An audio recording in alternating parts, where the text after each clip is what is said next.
Man is not what he is born to be. He is what power makes of him. They told you who to be, and you believed them. From the moment you took your first breath, a silent contract was signed. Not by you, but for you.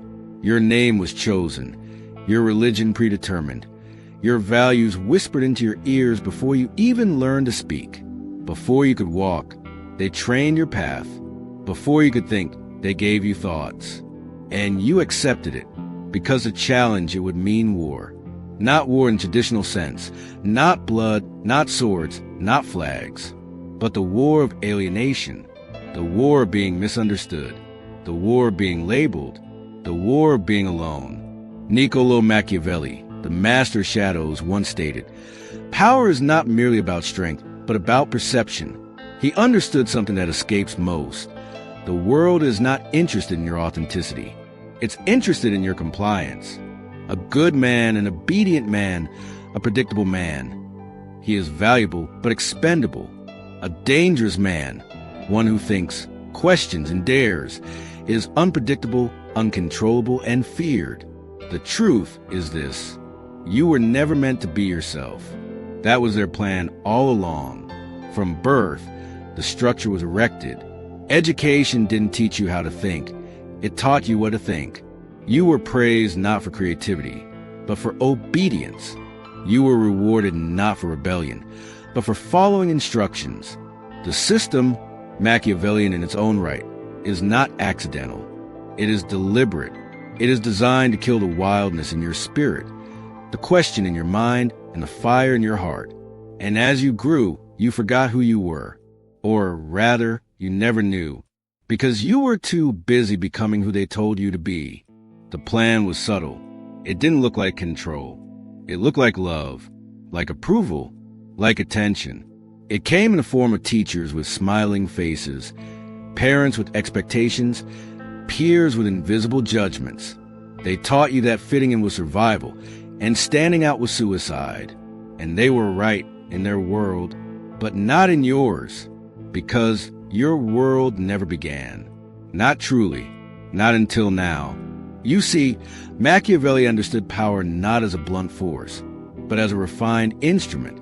He knew that real power hides its teeth, that the strongest chains are those you don't see, that when a man believes he is free, while every step he takes is determined by unseen hands, he is the perfect slave. This is a society you were born into, a prison without bars, a cage without walls, a lie. So deep it became the air you breathe. Look at the world around you. Brands tell you what to wear. Algorithms tell you what to think. Influencers tell you what to want. Your every desire is curated. Your every belief is secondhand. You think you're choosing, but you're being chosen. You think you're awake, but you're dreaming their dream. And they love it, because when a man forgets who he is, he becomes useful. He becomes manageable. He becomes safe. But a man who remembers, he is dangerous, because he no longer plays their game. Machiavelli would tell you, if you want to understand power, don't look at who holds a throne. Look at who decides who sits on it. Don't study kings. Study kingmakers. Don't look at leaders. Look at the strings attached to them. The puppet never knows he's dancing, but the one who pulls the strings, he knows the rhythm of the world. And in your life, who pulls the strings? Is it your past? Your trauma? Your need to please? Your fear of rejection? Is it the silent terror of being alone? They built the machine not just to control your body, but your mind, your choices, your emotions, your soul. And they called it normal. They called it maturity. They said growing up meant settling down, but what it really meant was settling. Settling into a role, a label, a mask. Settling into a prison that looks like a house, a marriage, a paycheck. Settling into chains you defend, because the most obedient prisoner is the one who polices himself. But you weren't born to be obedient. You were born to be sovereign. There's a reason why society fears the thinker, why the philosopher is mocked, why the outsider is shunned, because they remind others of the truth. They disturb the comfortable lies. They are dangerous not because they hold weapons, but because they hold mirrors. And when you hold a mirror up to a sleeping world, it tries to break you before it wakes up. So they tried to break you. They taught you shame. They taught you guilt. They taught you to apologize for your nature, your instincts, your masculinity, your hunger for more. They told you ambition was arrogance. That dominance was toxic. That self-trust was narcissism. They neutered you, not with knives, but with words. And you let them. But something in you is waking up. That's why you're here. Because the whisper became a scream. The dream became a nightmare. The questions could no longer be ignored. You are not who they said you were.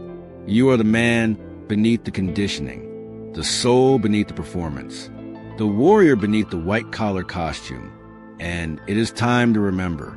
Machiavelli didn't preach morality. He preached reality. He said, "It is better to be feared than loved if you cannot be both." But he wasn't just talking about rulers. He was talking about you, about the man who wishes to reclaim his throne, the throne within, the throne of identity, the throne of sovereignty. Because until you take that throne back, you are still a servant. And no amount of money, no degree, no followers on a screen will change that. So how do you reclaim yourself? You rebel, not with fists, but with awareness. Not with anger, but with clarity. Not with noise, but with silence. You begin by questioning everything. Why do you believe what you believe? Who taught you what is good, bad, right, wrong? Why do you chase what you chase? Who benefits from your obedience? And then you choose. You choose your code, your values, your mission, your tribe, your path. You strip away the masks. You burn the scripts. You destroy the false self. And in its ashes, you forge the real you, not the boy who wanted to be liked, not the man who feared rejection, but the sovereign being who does not beg, he decides. They will call you names. They will say you changed. They will shame you, mock you, threaten you. Good. That means you're close. The closer you get to yourself, the louder their noise becomes, because your awakening is their threat. Your independence is their fear. Your clarity is their exposure. Machiavelli once warned, "There is nothing more difficult to carry out, no more doubtful success, than to initiate a new order things." You are the new order, not of the world, but of yourself. You've been taught to kneel. Now it's time to stand. You've been taught to nod. Now it's time to speak. You've been taught to blend in. Now it's time to rise above. Because the plan was never just to control you. It was to erase you. But they failed. Because deep beneath the programming, the conditioning, the lies, the real you never died. He just waited for the moment you'd stop pretending, the moment you'd stop pleasing, the moment you'd stop begging for crumbs of validation from a table built to enslave you. This is that moment. You are not their idea of you. You are not their puppet. You are not their design. You are yours. You've never been yourself because they didn't want you to be. Now you will be, and the world will never be ready. The wise man does at once what the fool does at last. Machiavelli,